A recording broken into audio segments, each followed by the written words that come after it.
The Benjamin Dixon Show is only possible with listener support. Go to www.patreon.com/The BPD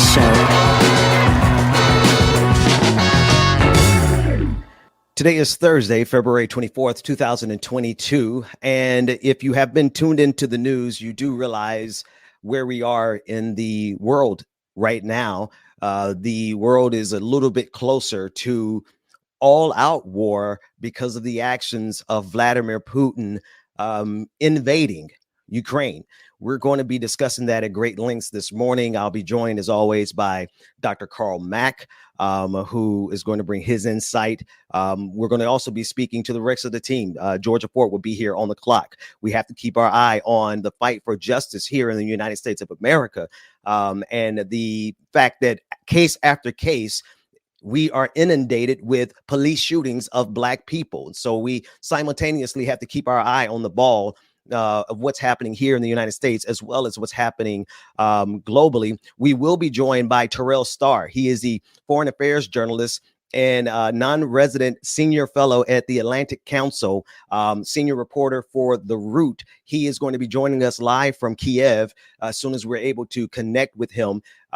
He has been on the show before, friend of the show, a good brother who has put his life and commitment, quite honestly, to the people of Ukraine. And so we'll be speaking directly to him from Kiev. And then we'll also be joined by Al Rutherford, who is Associate Director of Presidential Advance to President Clinton and managing partner of Rutherford and Associates. We'll get their insight as it pertains to what's happening across the world. Really briefly, let me just say this. Our job here at the morning show is to balance all of this. There's a lot going on in the backdrop of the invasion of Ukraine by Vladimir Putin, the pandemic that is ongoing, what they think is the renaissance of white supremacy. I mean, we are tracking Nazis and fascists and white supremacists all over the country. There's a lot going on, and we have the responsibility of breaking the news to you without breaking you. And we also are going to bring insight because we have analysis. We've got all that. And we also have a DJ. Let me bring in Dr. Carl Mack, who is here this morning. Dr. Mack, as always, it is a pleasure. We traded positions this morning. I am normally in the suit and tie, but I had some grappling to do this morning. Thank you for joining us. How are you this morning? I'm very good, my brother. A little, probably like the rest of the world should be, in just disbelief of what we knew was inevitable, but to actually see it play out, it's just a totally different ball game. So it's very troubling. Absolutely. And what we'll do while we're still attempting to connect with our brother Terrell Starr in Kiev, I want to go ahead and bring in brother Al Rutherford into the conversation. And again, brother Al Rutherford, it's first time joining the show. Good morning to you. He is the Associate Director of Presidential Advance to President Clinton and managing partner of Rutherford and Associates. Good morning, sir. Thank you so much for joining us. Good morning, Brother Dixon. It's a pleasure to be with you. Absolutely. And Dr. Mack, go ahead, Dr. Mack. Well, Ben, let me jump in here because Big Homie, that's what you would know him as Mr. Rutherford. I know him as Big Homie, but Big Homie is no longer with the Clinton administration, but was with them for 7 years. And he and I had a professional relationship when I was executive director of the National Society of Black Engineers. He's an SMU graduate, and history and politics is his forte. So, Big Homie, with that being said, welcome to the show. Hey, Big Skillet. Good morning. Good to see you. Brother Dixon, I refer to him as Big Skillet. So we kind of go back a little bit.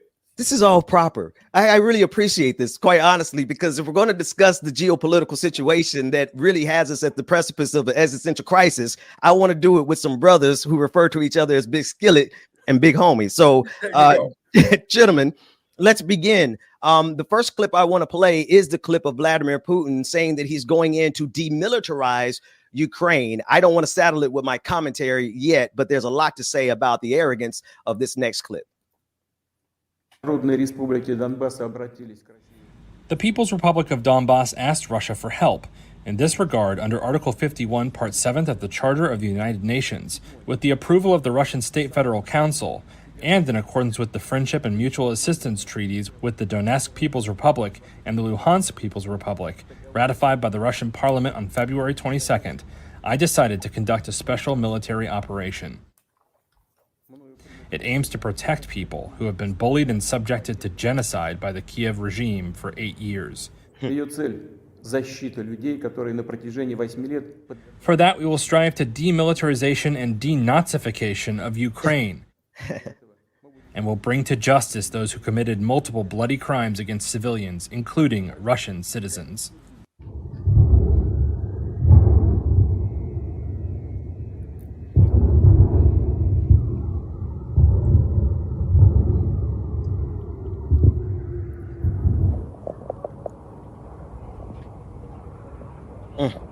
And you're looking at footage of the skyline of the attacks.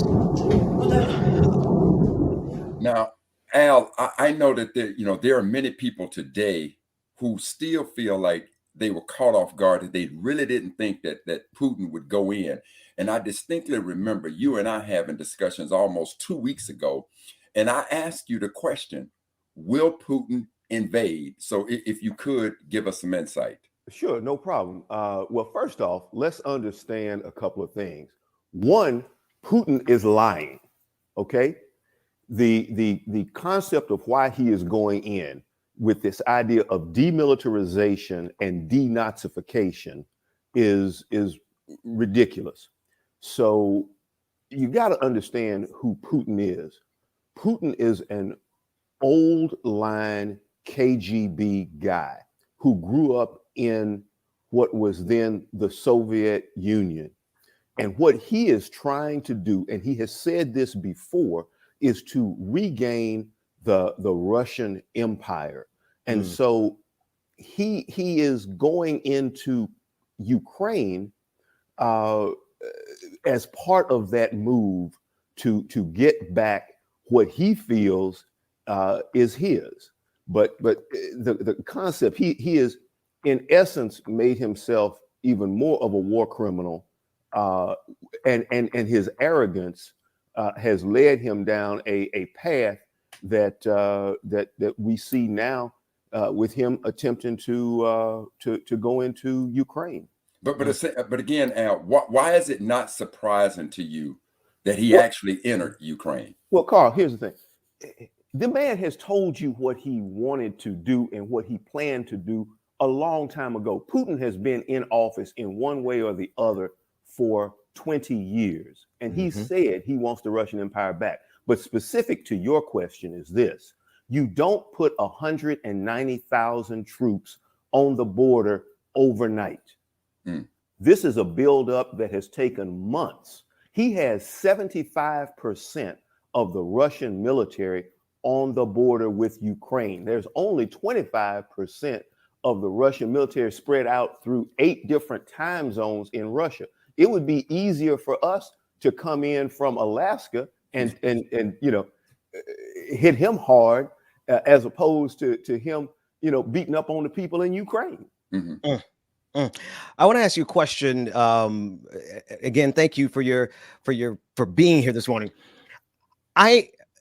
There was something that he said there that I think also we need insight on. He said the denazification of Ukraine. And in the circles that I run in, I've also seen that language from some Americans who are asserting that we should not have any sympathy for any Ukrainian because there's a couple of Nazis over there who are nationalists who are fighting against Putin. Help us to understand why that language is being used by someone who is not too far from a Nazi himself. Great question, Brother Dixon, because he truly is. I mean, he will go down likely in that, same category of despot dictator like Stalin was. His level of genocide is not, obviously as high as Hitler. But when you start stacking dictators on one side, you can certainly put him high on the list. Denazification is well, first off, show me some evidence of Nazis running down the street in Ukraine and doing all the things that he said they're doing. There is none. So let's not be thrown off track by what is really taking place in Ukraine, in Donetsk and Luhansk. You've got Russian speakers there who he's using this pretense of we got to protect them because they've issued passports to them. But the bottom line is you don't get in this day and age, you don't get to create countries out of somebody else's country. That's right. And you can try and confuse people with terms like Nazification. I've got to clear them out. What you're talking about is a problem in essence that don't exist. And you got to make stuff up in order to justify going in. And the idea of demilitarizing Ukraine, I mean, that's laughable. Now, big homie, the other thing as it applies to Ukraine, you know, I gotta have a feeling that Ukraine's got to be feeling some kind of way, given what they used to represent, you know, what they had in the way of protecting themselves. And so, if you could give us some insight to that, what, you know, how did they get that way and why did they lose their power of protection on a world stage? Sure. What you're talking about is the fact that Ukraine had the third largest nuclear arsenal in the world behind the United States and Russia when they were part of the Soviet Union. Okay. And as they moved forward as a separate country, they were approached and given a deal that says, if you will give up your nuclear arsenal, we will ensure your security. And Ukraine gave up their nuclear arsenal, and now they are looking to the world for some real serious help here. And what they're asking for is more than sanctions. But that's why Ukraine feels some kind of way. That's why Zelensky, you know, went to Munich last week for the Munich summit to ask these countries that had said, look, you give up your nuclear weapons, we got your back. Yeah. So he's asking right now, are y'all way back? But you know, where are y'all right now? Because it's on.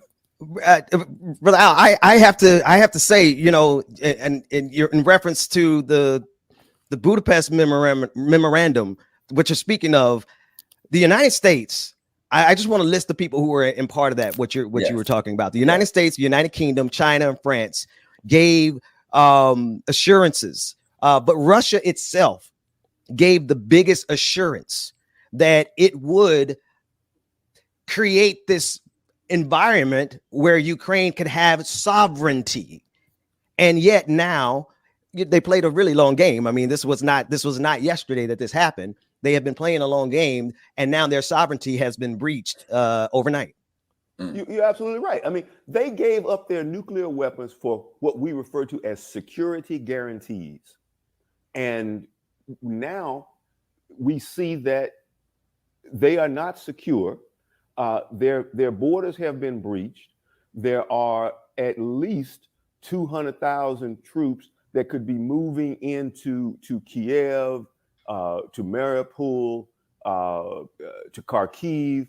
I mean, throughout the country. It's as you said in the Budapest memorandum, it showed the countries that said, we got your back.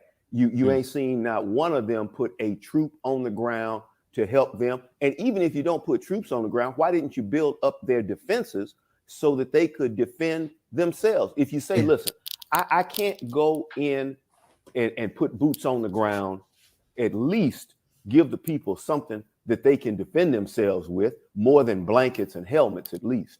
Yeah, I want to just, Brother Mac, I'm going to toss it back to you, but I just want to give an update on our brother Terrell Starr. We spoke to him about 2 hours ago. He was packing a backpack on the go there in Kiev. He's safe for now, as much as we know, but we haven't heard back from him. But as soon as we hear from him, he will be joining us directly from Kiev. Brother Mac. And all on bended knees for our brother in his safety. So thank you. Now, Al, you know, I look at this in this worst case scenario of, you know, on the brink of World War III. So can you describe like right now, one of the things that scares me is if we don't do anything and we allow Putin to just come in there and take Ukraine, give me a kind of domino effect of what you think maybe the next geopolitical move could be if NATO does nothing here. Well, I think you've got to be concerned about, one, what's going on in Europe, but I also think you have to be concerned about how Xi in China is going to view this. That's right. With regard to Taiwan. So that's truly the longer play. But in the immediate, I got to be concerned if I'm one of the old Warsaw Pact countries like Poland or Romania that's now in NATO, because if Putin is saying no more NATO expansion around me, I want to be able to not see these democracies, around me. You got a real problem, and especially when he talks about wanting to roll back NATO to 1997, what that means is countries like Estonia, Latvia, Lithuania, Romania, Slovakia, Slovenia, and of course Poland would not have membership in NATO, and so it's very important to see how NATO does respond. So hold on, because so Putin has literally put that on the table that he wants to see NATO roll back to 1997, where these countries are not in his backyard as members of NATO. He absolutely has. Yes, that was one of his key negotiating points all along in this conversation. That in this diplomatic dance that was done in the lead up to the invasion. Okay, and so go ahead, brother Mac. What do you think would have to happen? Is there any possibility that NATO is going to put boots on the ground in this situation? What would it take in your mind? A punch into Poland, a punch into Estonia, Latvia, Lithuania, hit a direct NATO country, and then you must invoke Article 5. That's right. That's right. Okay. Which is why I think, this is actually, I don't want to give that commentary. Let me take a step back and ask you this question. Could you help us to understand and modernize this conversation a little bit? Because this is not the Cold War anymore, even though it has the hallmarks of the Cold War. We have the aspirations of Putin to expand the Russian empire. But I listen to words very clearly. He's not talking about bringing back the Soviet Union. He's talking about the Russian Empire, the Orthodox Church that he's aligned with, the oligarchs, the billionaires, right? He's not trying to bring Mother Russia and socialism and the great cause of Lenin, all that stuff. He's in bed with some of the richest and most powerful people in the world. Help us to understand why are they fighting against each other? Because why aren't their oligarchs just having a big party with our oligarchs? Because ain't they after the same thing at this point? What's going on here? Hey man, it's dollars and cents, and let's talk about for a minute the stockpile that Putin has built up. He's got about $680 billion that he has put to the side to help him weather any kind of sanctions. And when we look at the move that he is making, as you said, he is not about Stalinist or Leninist or Marxist ideology. What he wants to do is expand the Russian Empire as far out as possible. He's looking at a legacy play now. He's 70 years old. He can be in office for another 14 years. And what he is attempting to do is put himself in a category similar to the czars. That's right. Russian Empire is right. what he is about. And he has made these oligarchs billions. And in turn, they have made him billions. Okay. But arrogance, he can't be happy with being the leader, the dictator of this, 8-9 time zone country. He's got to expand out as far as he can go so that he will be heralded in Russian history as the greatest leader since the czars. Since the czars, that's so important because he came after Stalin. Not that Stalin was somebody who should be protected. Go after him. I don't care. But he's more like Tsar Nicholas II than he is Lenin. Yes. Okay, I just want to make sure we had that in the He is about his wealth. Now, let's make no mistake about that. He is about his wealth and his comfort. So big homie. And you have to look at, pardon me, Big Skiller, but you have to look at how he was brought up, where he grew up in St. Petersburg, and he was impoverished and just had nothing, and he went to KGB school and tried to prop up the government and ultimately saw it fall. And I would be willing to bet you, Carl, that if you look back, this man didn't get no hugs. He didn't get no love growing up. He got bullied on the playground.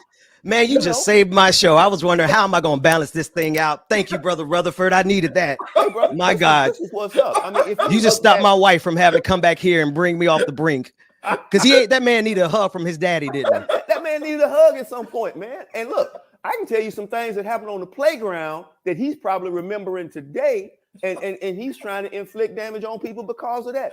See, this right here, you don't grow to this level of arrogance and unfeeling and uncaring overnight. This is something that happened to you long, long ago, and you now are in a position to inflict pain on others. Trauma of his childhood is now being exercised on Ukraine. On the people of Ukraine.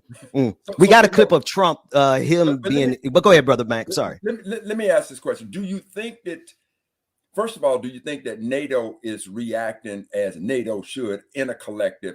And do you think it's something that, if they are, is it something that Putin maybe underestimated? Or is NATO acting in a manner that he fully expected them to?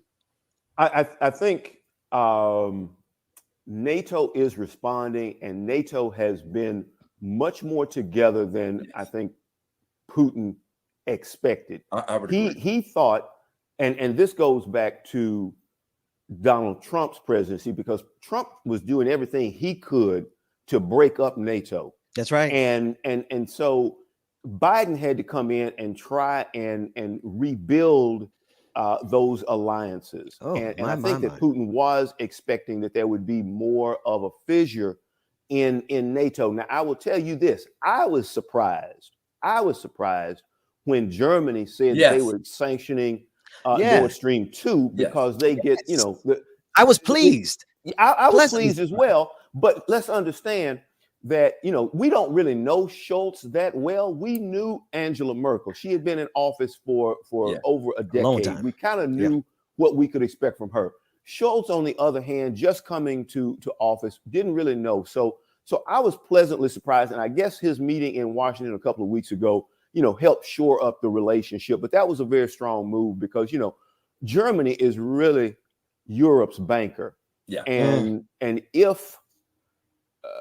if Germany feels some pain from some oil and gas disruption, that has a potential ripple effect through Europe, through their country, and the reaction, Germany and through the greater part of Europe there. So I was pleased. But Carl, going back to your question about how has NATO responded, I have been pleased to see that NATO has remained together. But I do believe that they should have been more thoughtful in supporting Ukraine from a defensive perspective. Because here's the thing. If you got a bad guy on your border, the first thing you want to do is try to deter him. Okay. Show him that if you come this way, you're going to have to pay a price. Okay. And the idea would have been to counter his buildup with a defensive buildup. That wasn't done. They didn't give under, kind of any lend-lease agreement a vast amount of defensive material. I heard this morning that all of the Ukrainian air defenses, for example, have been knocked out. So that means that, the Russian Air Force already had air superiority, right? But now they can do pretty much whatever they want with impunity. Whatever they want to. So could NATO and the United States have done more to put the Ukrainians in a better defensive position? Yes, I absolutely believe they could, because as I said earlier, this didn't happen overnight. Right. Now, I want to run this question to you and Ben. Give me your thoughts. Since we're talking about United States portion of NATO and being a superpower, how did you all take the comments from Trump in his adoration of Putin as Putin is doing what he's doing? Well, actually, before you answer that, if you don't mind, let's play the clip. We have that video, Trump complimenting Yes. Vladimir Putin. Let's take a look. Said Putin's smart. I mean, he's taken over a country for $2 worth of sanctions. I'd say that's pretty smart. He's taking over a country, really a vast location, a great piece of land with a lot of people, and just walking right in. This would have never happened, ever in a million years would have never happened. And I know him very well. I know him probably almost as well as I know anybody in this room other than Doc Ronnie. Doc Ronnie knows me. Where's Doc Ronnie? Doc Ronnie. Doc Ronnie knows me too well. Any Western nation or any nation intervenes with this Russian military action? Well, this is something that should have never happened. This would not have happened during my administration. In fact, some people were saying, why didn't this take place over the last 4 years during our administration? And it didn't for a very good reason, and I'll explain that to you someday. But it wouldn't have taken place, and it wouldn't have taken place right now. And it's a very sad thing for the world, for the country, and it's certainly very sad for a lot of people that are going to be needlessly killed. Peace. And now he sees the weakness and the incompetence and the stupidity of this administration. And as an American, I'm angry about it and I'm saddened by it. And it all happened because of a rigged election. This would have never happened. My God, I'm gonna yield. I yield to you, Brother Rutherford. Well, there's so much to unpack in that volume of lies that Donald Trump spews, but and everything for him has to go back to the big lie. But let's talk about that's a treasonous type of statement.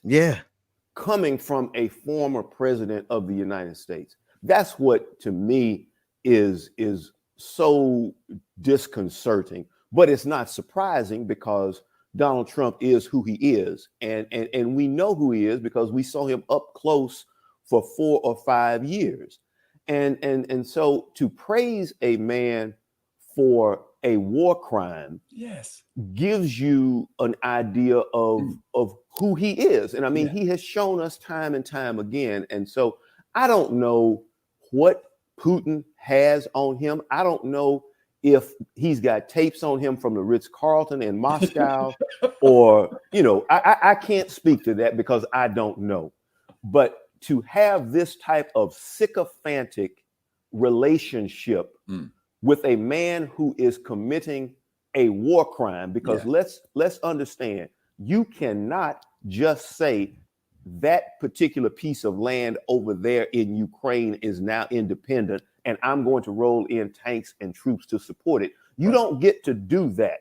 That is a war crime. And when you align yourself with a war criminal, you have put yourself in a box where we have to go, shame, shame, shame. You aren't right mentally either.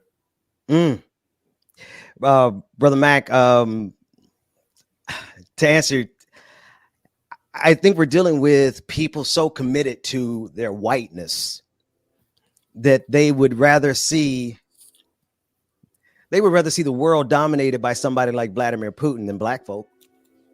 And I think their commitment to this pan-reactionary movement is really is treasonous, but their treason is familiar. They've declared themselves, they seceded before. They like the idea of being able to separate themselves from this democracy in order to get their way. It was the Civil War. And I think that we're just seeing a flare up.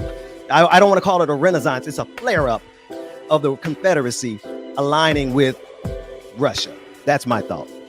Well, listen, Ben, and Big Homie, I'm not sure what your time is. Ben, I'm not sure where we are in the show. We're going to go to a quick break. We'll go to the quick break. And if you can hang out, we can carry the conversation over into on the clock. All right, let's do that. We'll be back with more of the Benjamin Dixon Morning Show right after this.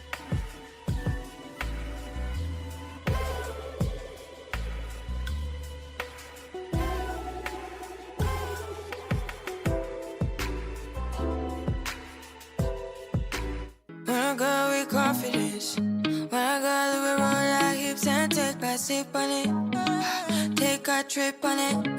When I go, you can go slow, wind it up all night, baby, take your time, let me know I want. When you turn me around, I want. When the neighbors yell turn down, we keep it going, like bum bum bum. Throw it back then rotation. Good morning, good morning, good morning, people. It's your man James Bubba Williams, DJ Exclusive is in the building. Morning,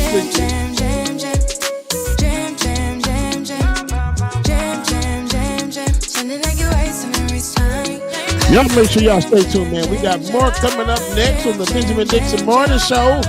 On the clock with Georgia Port is next. Y'all make sure y'all stay tuned.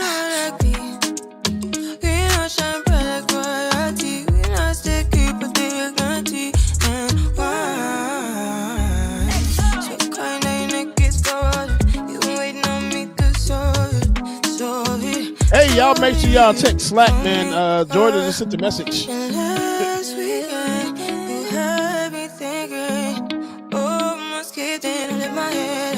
Like bum bum bum, roll back then rotation, figure it's in the season, shine bright as that season, girl you know you are a jam jam jam jam, jam jam jam jam, jam jam jam jam, sounding like you're icing every time.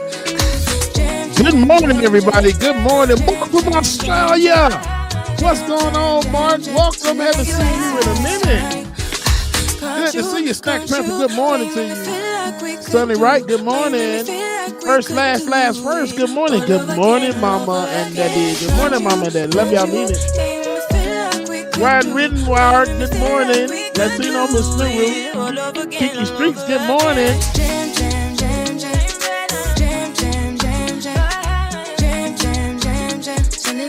Shout out, Brother Chuck. He's slaying early this morning, I see. Good morning, Brother Chuck. Alicia, good morning. Twin Singapore, good morning to you. Sonny Wright, good morning. Ooh, that sugar sweet. You got what I need. Sipping on the potion. All that good emotion. Just my kind of heat. Keep it on repeat. Hey, Miss Funky, good morning. Green, good morning to you. Rachel, good morning. Sam, what's up? Melody Dennis, good morning. Every time, every night, you and I on a roll. GL the Sun, good morning. You know it happens like that sometimes.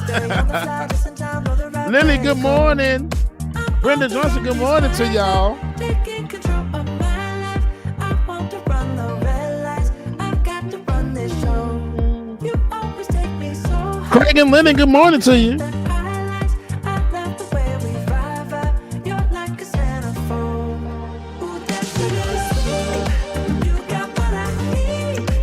On and on it goes. Good morning.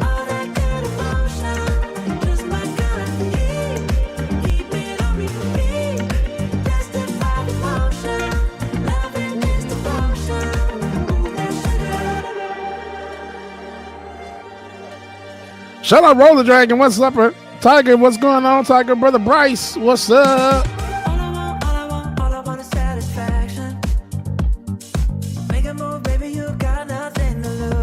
Brother Lateef, good morning, brother. Give me that good reaction. Gonna make it right, little like an offer I can't refuse. I'm on the road, it's my time. Taking control of my life. I want to run the red lights. I've got to run this show. You always take me so high. William Moore, what's going on? Jack, Bluebird on my shoulder, good morning. Clayton, what's going on? Mara Cerise, good morning, Mara.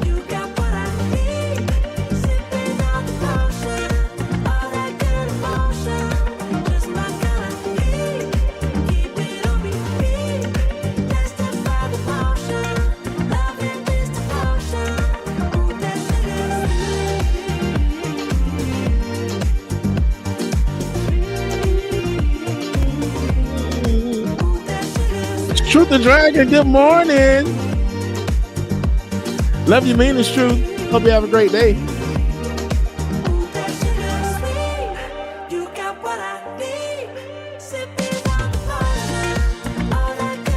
All right, I think we are ready, y'all.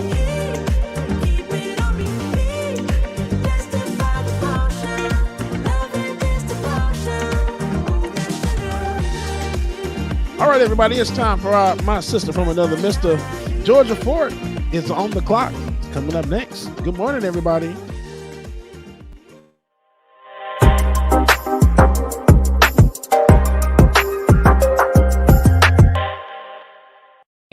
Today, we continue jury deliberations in the case of the 3 officers who are charged with violating George Floyd's civil rights.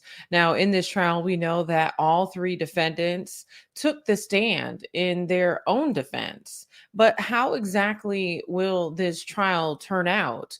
Will these 3 officers be held accountable for their role in George Floyd's death? I want you guys to take a listen to George Floyd's significant other, his girlfriend, who detailed why she feels like they should be charged and her emotional plea for the world to continue to pay attention in this pursuit for justice. Take a listen. Hey, the federal case against Tutow, J. Alexander King, Thomas Lane has been sent away to the jury to deliberate whether or not they'll be found guilty of denying my love, George Floyd, his basic civil rights. My man laid on the ground with asphalt in his face and his lips, begging for help, groaning in pain, and eventually passing out from the lack of oxygen. Floyd laid still with no breath, no pulse for minutes, and the officers involved in this case did nothing to render any type of medical aid. They did not do what they were trained to do, which is lay him on his side in a recovery position. People on the street knew that Floyd needed help. Everyone who watched the video knew that Floyd needed help. And those officers, they knew that Floyd needed help too. But their excuse was that they were too cowardly to stand up to the officer in higher rank. In all my years in education, there would never be a time that I wouldn't stand up for a child, for someone who was in need, because I would be scared of the repercussions. That's not what we do as human beings. If you see someone that needs help, you help them. It is your duty when you are a public servant to help someone who needs aid. If you know CPR, if you know first aid, they tell you in those classes as a civilian, it is your duty then to render aid to someone. You know, and as we hear her account there, the duties of a public servant, many believe that these officers will be found guilty. Ben, Brother Mac, Brother Rutherford, you know, on the other hand, there's a lot of people who are uncertain if we will see the same level of justice for the other 3 officers that we saw in the case with Derek Chauvin. Clearly, with Derek Chauvin, there was no denying his wrongdoing in the role of the murder of George Floyd, right? But with these other 3 officers, especially with 2 of them being newer to the force, there's been a lot of debate on whether or not they're going to be found guilty. You know, Sister Ford, I'm going to say this. There are times when I think I can offer commentary, but listening to what that woman said about her man, I'm gonna tell you something, and I'm gonna say this to you now. You know, we may get into that white woman, black woman thing, white woman, black man thing. But when she said my man was laying on the concrete, come on, I was feeling some love right there. And at that point, I could hear her a lot clearer because I'm seeing there's just nothing I can add to what she said. I mean, if ever somebody should offer a closing argument, and if I was a juror and I'm listening to her lay it down the way she laid it down, I ain't got nothing to add to that. You know, brother Mac, I know y'all brought me on for the foreign policy side, but I just got a comment real quick that, you know, if somebody robs a bank and you out in the car, or you there with them, they consider you an accessory. You part of the crime. So these three officers, they just as much a part of the crime as Derek Chauvin. That's right. You know, it's to me, it's a distinction without a difference. They ought to throw the book at them, and they should never see the light of day. That's right. That's right. Did you say it was a distinction without a difference? Yes, sir. That's right. That's right. Yes, sir. They ain't nothing to you. You can't tell me that there is a sense of humanity in them that was present, and that's the same thing that Chauvin demonstrated, a lack of humanity. Because see, when you see wrong, you have to do something. That's right. It's not just, well, you know, I said roll over or whatever. Hey, man, if you see wrong, take charge of the situation and do something. That would have been a life-saving move, but they were complicit, and therefore they have to share in the crime and the consequences. That's right. That's right. And just briefly, to that point, Brother Rutherford, you know, it is incumbent upon people who I don't care about. Listen, authority has its place, but the challenging of authority has as much a place in humanity as authority itself. And if we are in a position ever where we see someone who is in need of help, we need to think about the person in need of help. And that's what that sister was talking about. And I call her a sister because she is a sister in this struggle. Yeah. There's some white women out here now who have had their black children killed. Yes. And they now share in that same narrative of pain. Yes. And they identify with it in a very visceral way. So I call her sister. Yeah. Absolutely. Yeah. And, you know, when I look at this case, I feel like if these three officers are found guilty, you know, that should really change the culture of policing in this country in a very major way, because it says that not only do you have the duty to serve, but you have the duty to intervene. Yes. When your colleagues are doing something wrong, when you observe a misconduct, when you see that someone's using fatal force or excessive force, that is a colleague of yours, it's your duty to intervene. And, you know, it's that old saying, if you're not a part of the solution, you're a part of the problem. That's right. And so here in this instance, you know, the other thing that comes up for me when you look at Tu Tao, who was, you know, the gatekeeper for Derek Chauvin, who was keeping all of the residents, the citizens, the children, the babies, keeping them at bay, preventing them from their duty to intervene, preventing them from acting on their own humanity when they saw George Floyd being murdered, right?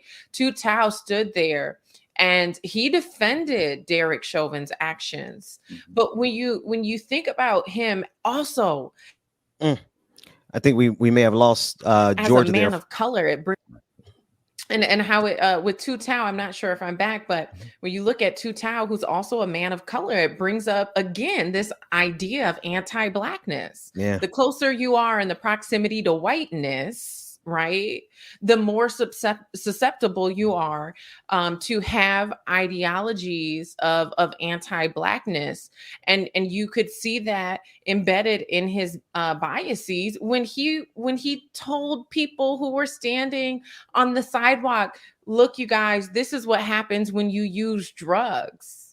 You know, he criminalized George Floyd. He dehumanized George Floyd.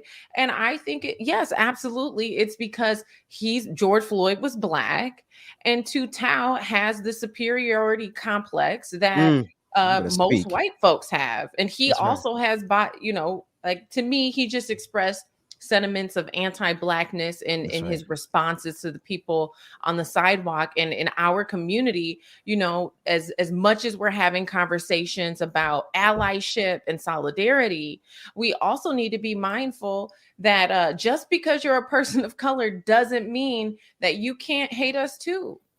And Georgia, I want us to remember. I wonder to any of you, does the name Carol Horn ring a bell? Not immediately. Officer, I believe in Cleveland. Yep. And she was watching one of her fellow officers do something nefarious to a person, and she intervened to stop him. And there was no doubt that what that officer was doing was wrong. But And she Sister ended up in Horn, trouble. bringing her blackness, her consciousness into her profession to serve and protect, intervened. They fired her. Yeah.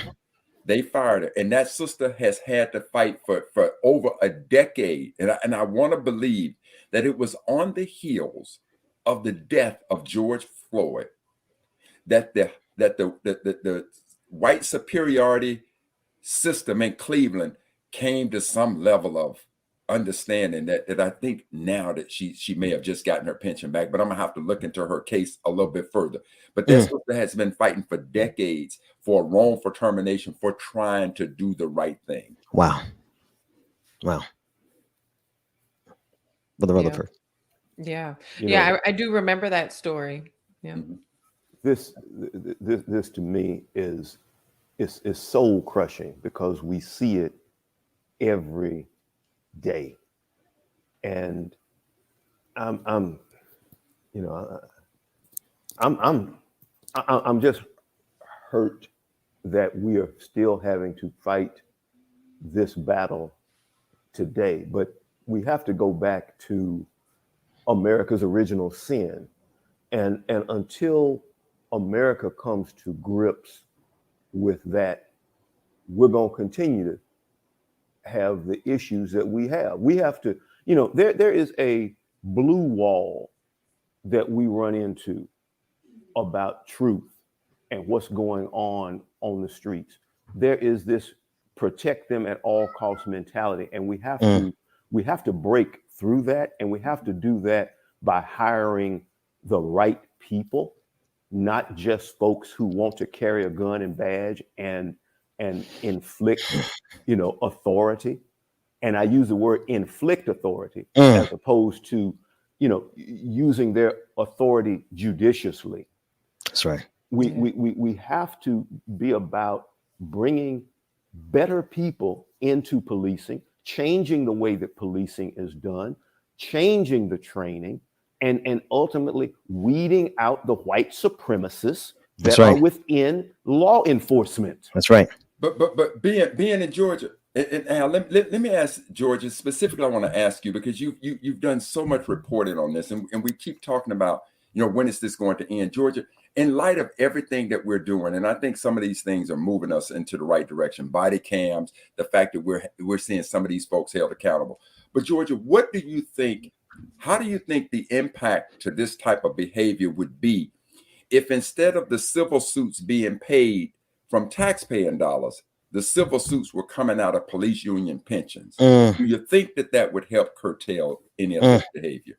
Oh, absolutely. I definitely think it would. I think it's been a conversation that people in community have been having here for quite some time, along with other conversations. I mean, last year when we had about a dozen community members who were advocating for policy change, they were pushing for no-knock warrants to be abolished across the state of Minnesota after observing what happened in Louisville to Breonna Taylor. But, that didn't happen. And so I think that we, in terms of our community, we have identified a number of reforms and policies and measures that could be put in place to really overhaul policing as we know it today and transform the system into something that may produce more equitable outcomes. But that is going to require the powers that be to listen, to make some compromises and to implement some of these measures that are being presented.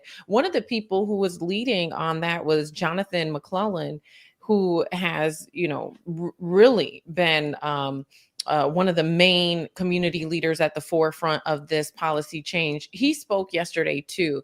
I want you guys to take a listen at what he said outside of the federal courthouse during the first day of jury deliberations in this federal trial.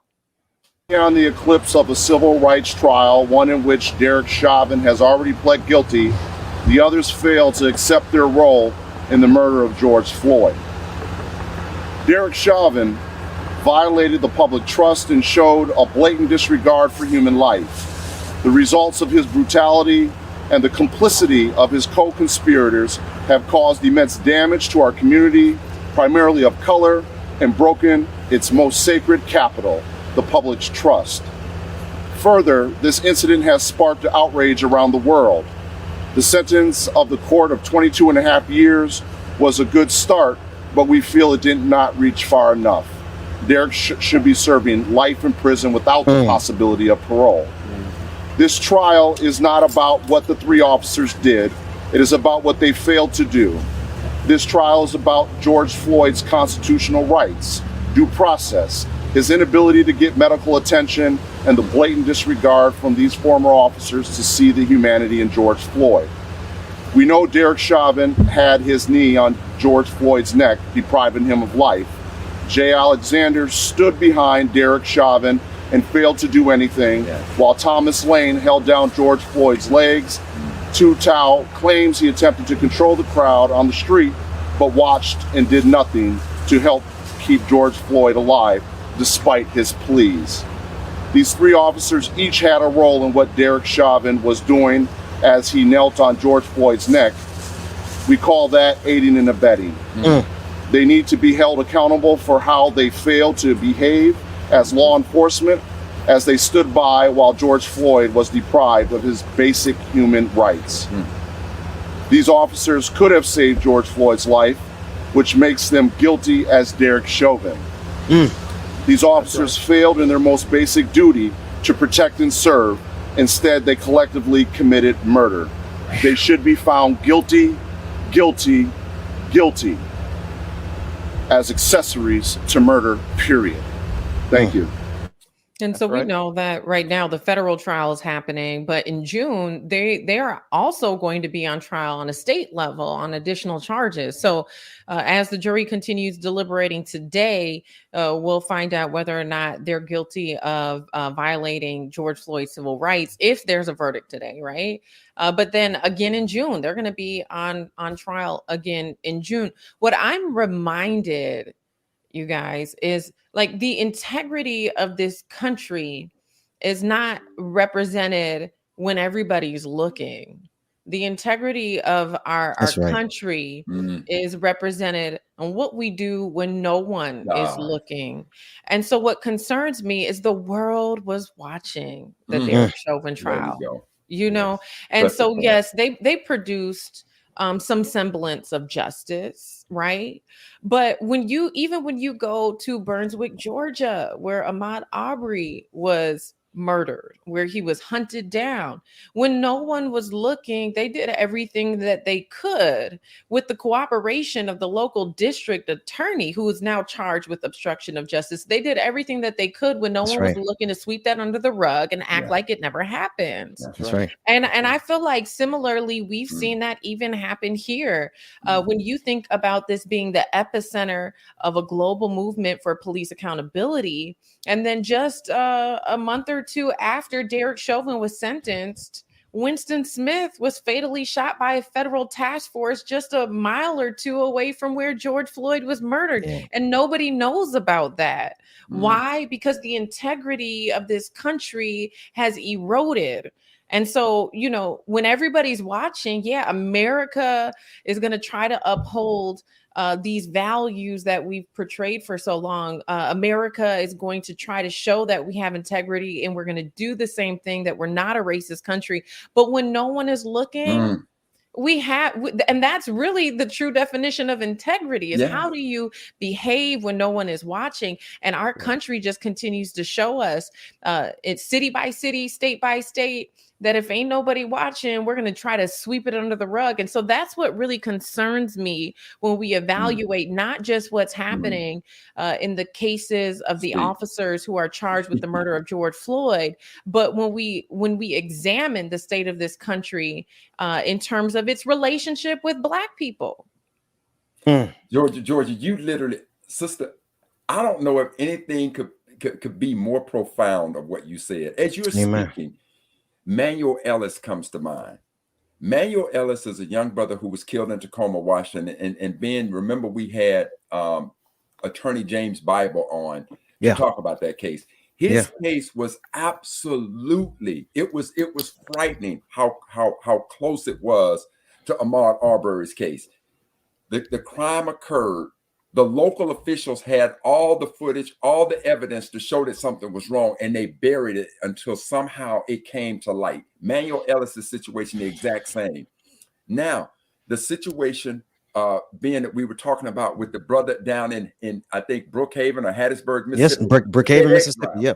Yep. Somebody shoots at him the same, and these white boys are hunting him the same way that they were hunting Ahmaud Arbery. When the local officials got the information, Georgia, to your point, integrity is what happens when nobody's watching. Oh, I get the justice that Meek Mills had, but Meek Mills had a billionaire helping him. Being yesterday, we had Sister Olay on.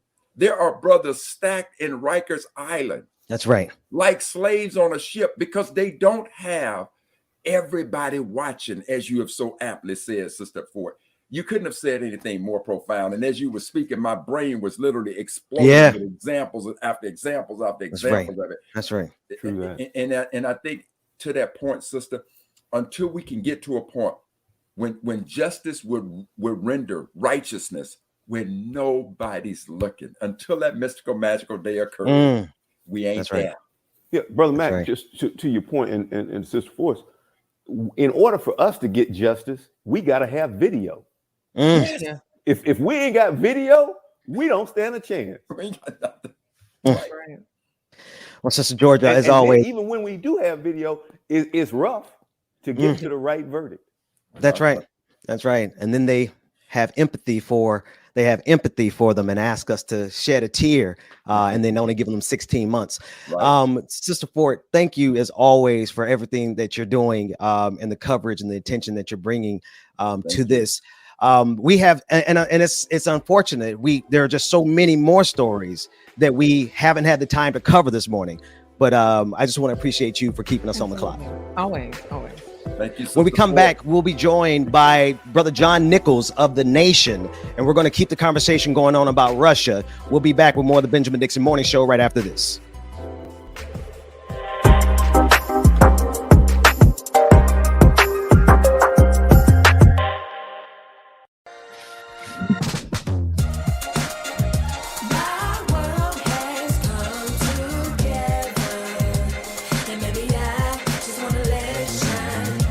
All right, y'all. Make sure that you stay tuned. We got more coming up next on the Benjamin Dixon Morning Show. Like it or not, we'll be starting momentarily, y'all. Good morning, everybody. Little baddie, cashing big checks. I bought the whole block out. Now that's a big flex. Peeping out my Uber window, like what's next? Got new levels and new devils out the wazoo. Ain't no worries, life gets better when you find you. And if you mind you, peace will abide and hide you until it's time to start anew.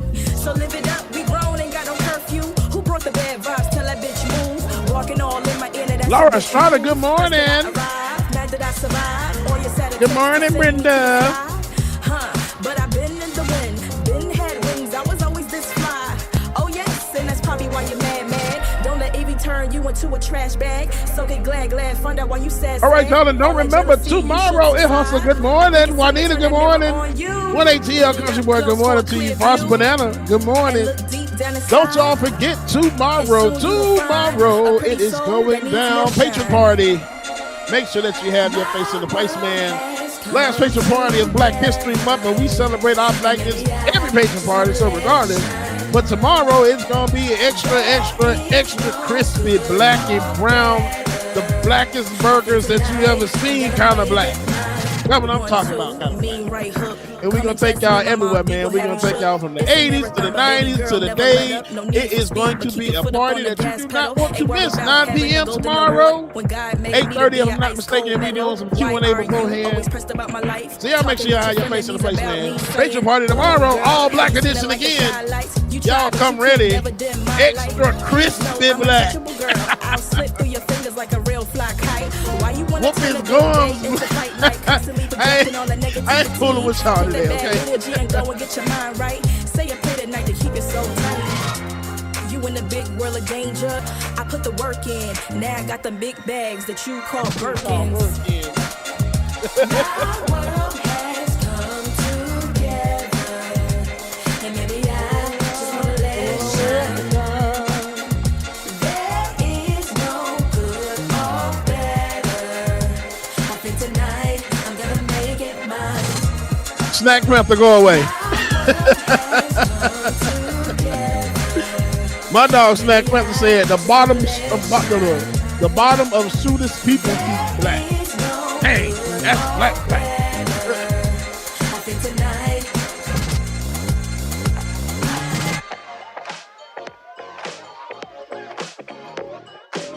Ooh, I want to blow my nose so bad right now. It is annoying me. Let's bake ourselves a treat. What you've been mixing, serve it up the way you please. I love the way you shake, you stir, you hear, you squeeze. So thick. Push up and butter me.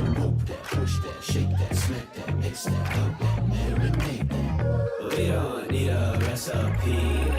Whip that cream, baby. Pour that sweet on me, baby. Shade up. We can cook up, we can syrup when we hook up, just you and me. With that cream, heat this oven up like 5,000 degrees. Roller Dragon, did I speak to you this morning? Good morning, Roller Dragon. I can't remember. Latino, good morning. Promises manifested. Good morning to you. Juanita, whippa.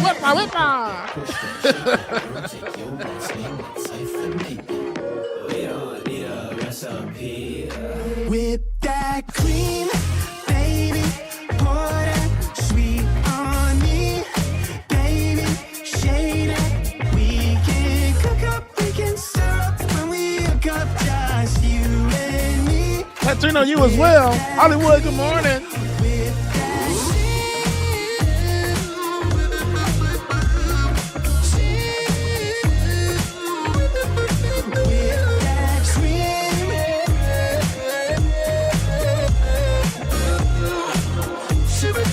Oh, I can't type this morning.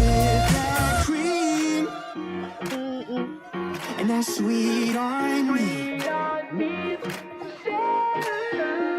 All right, y'all. Without any further ado, welcome back to the screen. My brother from another mother, Benjamin Dixon. Good morning, brother Ben.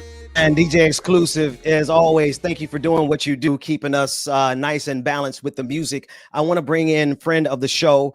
He is John Nichols, National Affairs Correspondent to The Nation. And he is, Brother Nichols, I kind of just want to jump right into it for the sake of time. We wanted to begin our conversation, honestly, about your book, because I have been following your work for some time. And you're keeping track of how people are profiting off of the pain of the pandemic.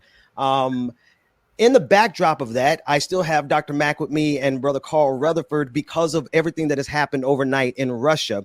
If you would just take a second and tell us, I do want to ask you about your book, because to me, it is the profiteering and the oligarchs who are behind a lot of the pain that we're seeing across the globe. First and foremost, good morning to you, and thank you for joining us. It's an honor to be with you, my friend. And trust me, I have no qualms about or no discomfort talking about Russia today and talking about the book some other time.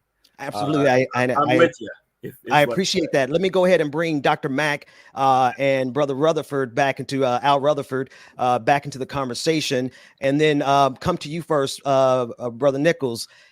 talk to us about the underlying issue here. I am at a loss because at the end of the day, they are still oligarchs. They are still wealthy people who make their money in similar ways as many American oligarchs. Why is it that we still are on the precipice of a feigned Cold War when they all have capitalism in common? Well, this is the thing that you ought to really keep in mind. You're exactly right to be worried about the things you're worried about. The fact of the matter is we are on the precipice of a new Cold War. And that's a terrible place to be if we want to address economic and social and racial injustice, imperialism, colonialism, and all the other challenges in the world. And so our primary role here has to be to try and figure out how to get back from that precipice, to get out of that situation. Because if that's where we're at, I can tell you, my friend, we will see massive spikes in defense spending. The military industrial complex will get bigger. The defense corporations will make more money. And there will be, you know exactly what will happen. There, in very short order, we will be told there isn't any money for the mom who needs, a little help to feed her kids. There isn't any money to deal with all the other challenges. And so this is a point where we can be very sympathetic with people in Ukraine, right? We must be. I mean, these are folks who are suddenly finding themselves in the center of all this geopolitical battle, and that sympathy should be real. And there are ways to support.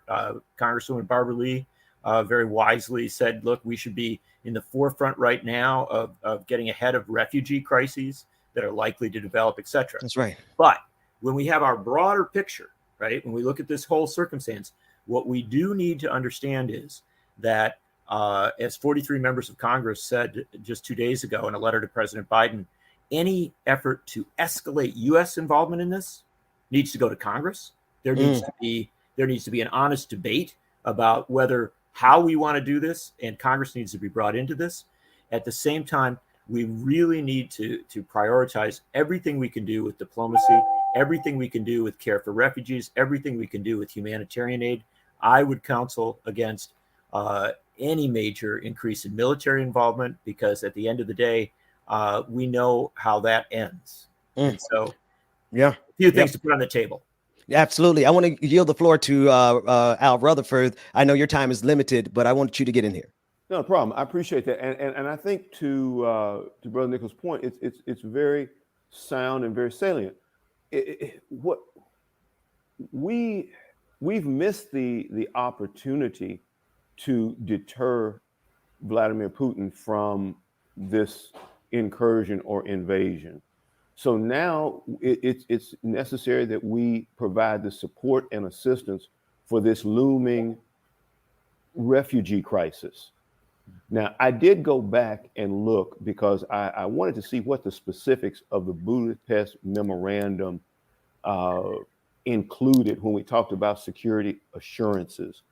And short of a nuclear exchange, because the wording was to seek immediate Security Council action to provide assistance to Belarus should they become a victim of an act of aggression or an object of or threat of aggression in which nuclear weapons are used. So now that Putin has rolled in, short of using nuclear weapons, there is no, I got your back.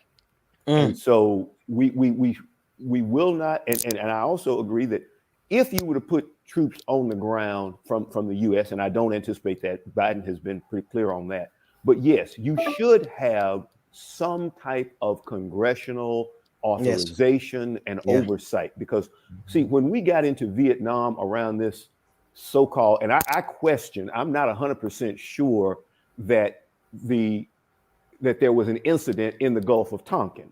Now, there was a Gulf of Tonkin resolution and we avoided the War Powers Act. We cannot go down that road again. So yes, you would have to have some type of congressional oversight. But I believe that time has passed. We now must prepare for this refugee crisis. Most likely they will be coming into Poland and supporting that effort. That's where we are now. We missed deterrence and we have pretty much failed on defense. We're not going to get there and push him back. I think you got to figure that Ukraine is going to fall, and now what is going to be the NATO posture around the remaining countries that surround Russia? That's the question now. Not putting boots on the ground. That ain't gonna happen. And certainly that was my question. And so I want to ask it very plainly to both you, Brother Rutherford, and you, Brother Nichols. Are we at a stage that it is just a matter of time, but inevitably Russia is going to annex Ukraine and nothing is going to be done about it? We could talk about it. There'll be sanctions. That'll be all that. But in the end, there's not going to be any boots on the ground from NATO. And Ukraine is going to go the way of Crimea with Russia. Brother Nichols, Brother Rutherford. Sure.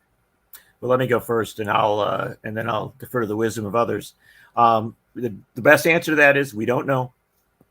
We don't know how far this will go. What we do know is that the Russian invasion has been far more extensive than just a narrow land grab along the border.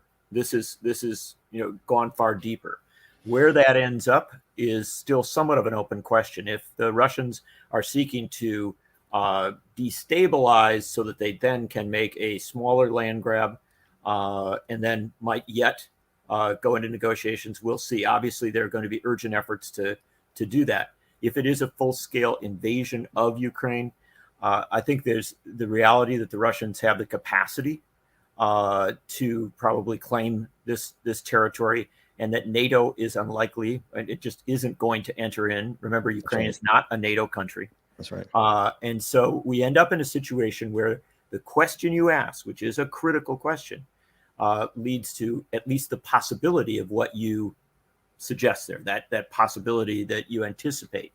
If that is the case, then we are clearly in a new world order, to quote a former President Bush. Exactly. And where that becomes very difficult, and I won't go into immense detail here because otherwise voices will add to this, but where that becomes especially difficult is that in anticipation of this moment, Vladimir Putin got his ducks in a row, so to speak. He wasn't in China to watch the Olympics. He was in China to solidify that relationship. That's right. The China-Russia relationship allows Russia to withstand a lot of sanctions, potentially, and begins to create a new arrangement globally. Right. For the United States, that becomes incredibly challenging. For Europe, it becomes incredibly challenging. Yes. And I'll be very blunt. I agree with everyone here that I think President Biden has actually been quite clear that he doesn't want boots on the ground. But there's two concerns I have. Number one, how situations like this begin to expand and turn into something much more than expected.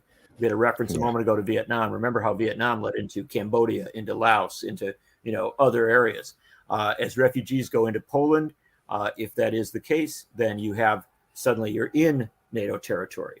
And so this is a very delicate place to be. What I would highly recommend, what I think is incredibly vital at this point, is that the United States step up as a real leader as regards support for diplomacy and support for refugee services, for having to solidify these situations. Let the United States be as noble as it possibly can be. That's right. Be incredibly careful about getting into this new Cold War stance. That's right. Because if we get there, and if it's Russia and China versus the U.S. and Europe, boy, we're going to have a very hard time finding a penny to pay for healthcare at home and things like that, because our budgets are going to be for defense are going to be going through the roof. Brother Rutherford. Well, to John's point, the Vietnam War killed the Great Society. That's right. That's exactly right. It took it right out. But I'm going to be very succinct here and very direct. Vladimir Putin has Ukraine. It's not. Is he going to get it? No, he's in. He has made a full-on attack. That's right. And I believe he is using a decapitation strategy. In other words, he is going to surround Kiev. He is going to take over and install a puppet government That's right. there, similar to what he has in Belarus. Plain and simple. He's gone in, he's got it. Now it's just a matter of time before he gets the government there that he wants.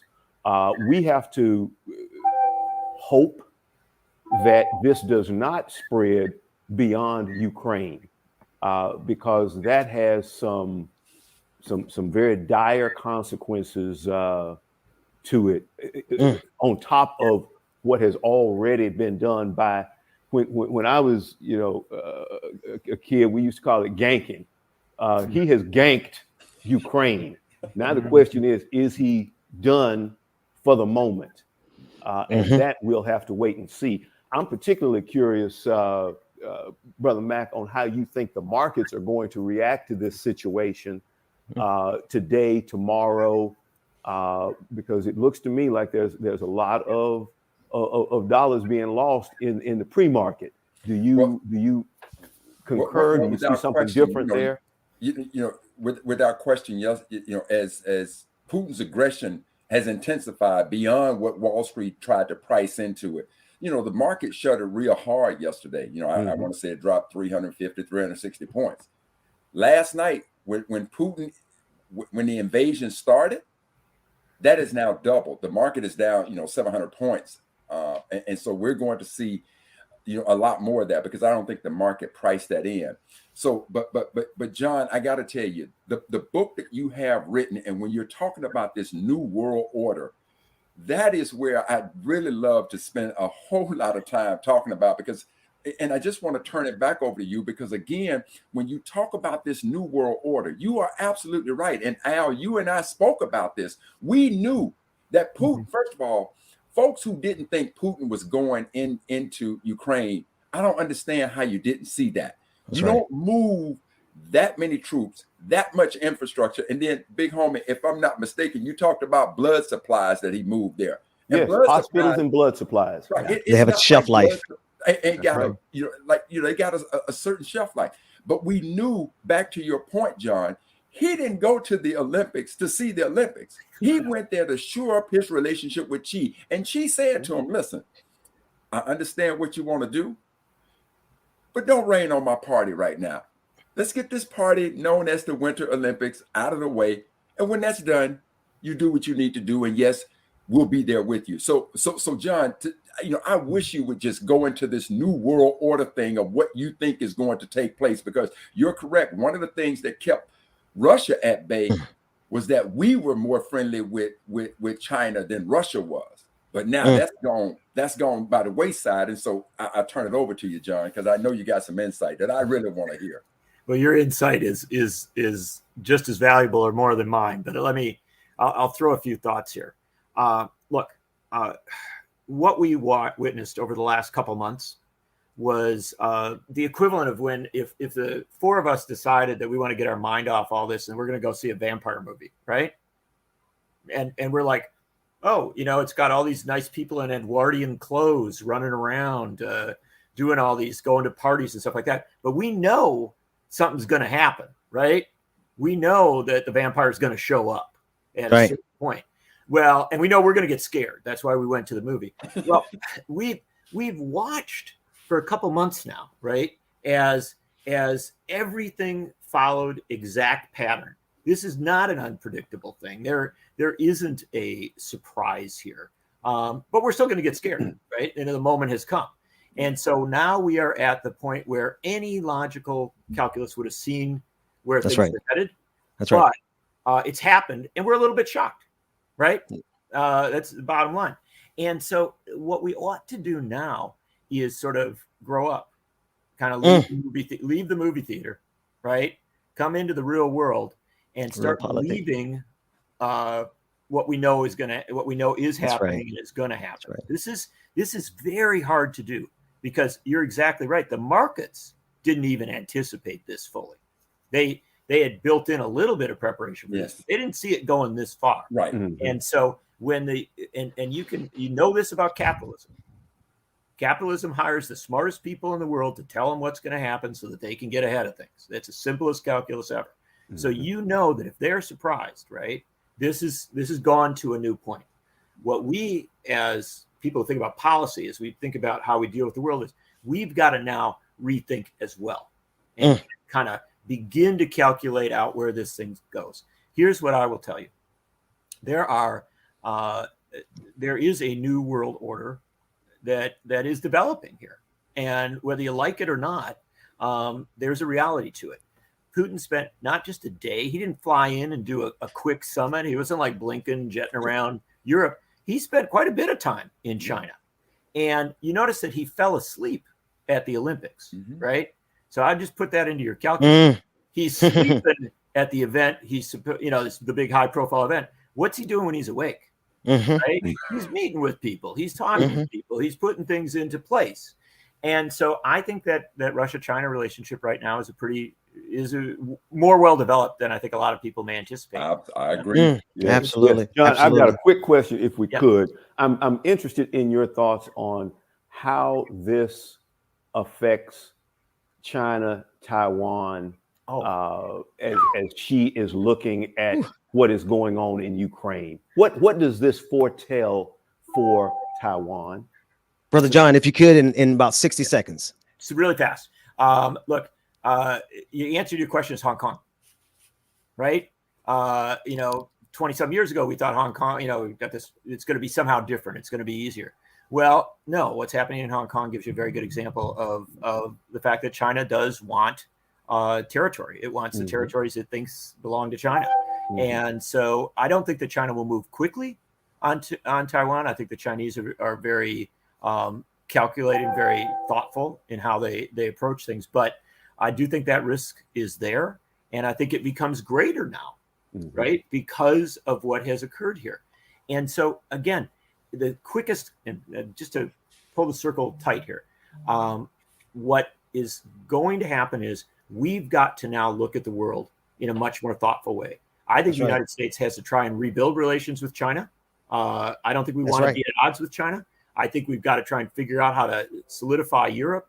We've got to go into this with an eye toward this new stage and how to be a part of it in a smart, responsible way. And I'll just throw one last thing here on the table, and that is climate. The fact of the matter is the planet is at stake. And if we've got everybody fighting with each other on old school wars, the battle to save the planet is going to become an awful lot more difficult. So there's so much on the table we have to deal with. John Nichols, the name of the book is Coronavirus, Criminals, and Pandemic Profiteers. Thank you so much for joining us. And Brother Al Rutherford, this is our first time, but it will not be our last time. Thank you so much, man, for joining. Before you go, John, please, both you and Al, John, I really want to get inside your book and hear about it. Very fascinating. And Big Homie, thank you so much. So, man, we look forward to having both of you back. Super honored. Hey, thank you all very much. Great to be here with you. Thank you. We'll be back with Like It or Not after this break.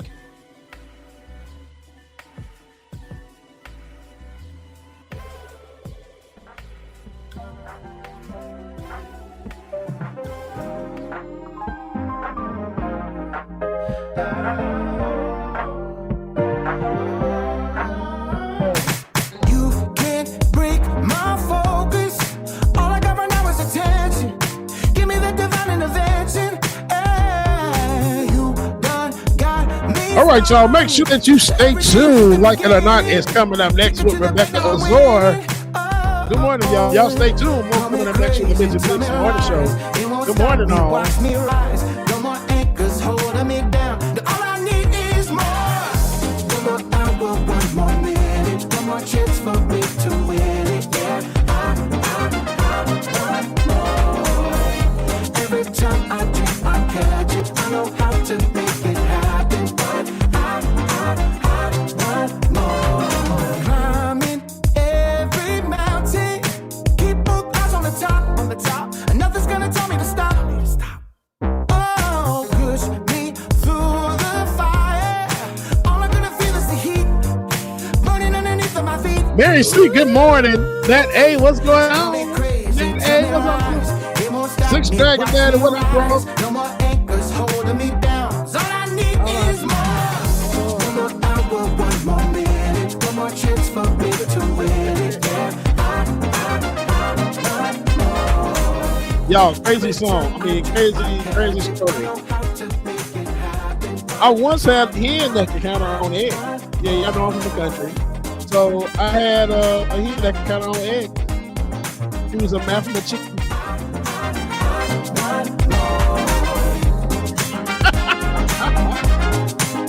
What did SLB? Good morning. Good peace. What's going on? Hey, Warner.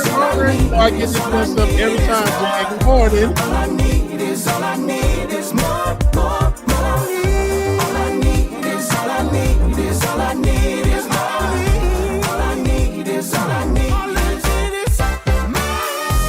Put my elbow on my knee, put my chips for me to win. More. Every time I drink, I catch it. I don't have to make it happen, but I want more.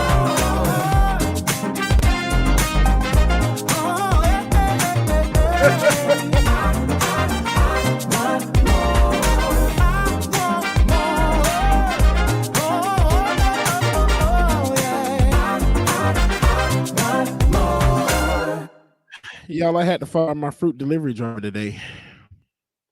I hate to let the man go, but he was driving me bananas.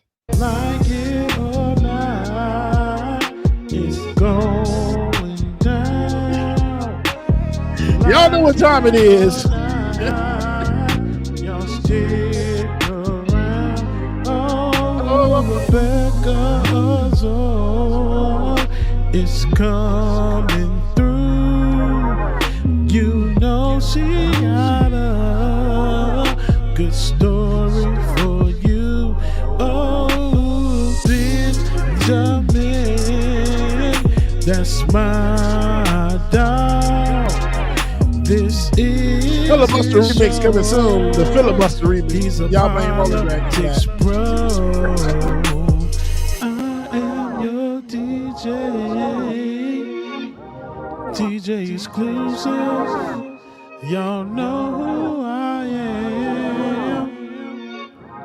I stay dropping them jams. Like it or not, it's going down. Yes, James, the second coming of Keith Sweat. Y'all stick around. Toasty, good morning. Like it or not, it's starting now.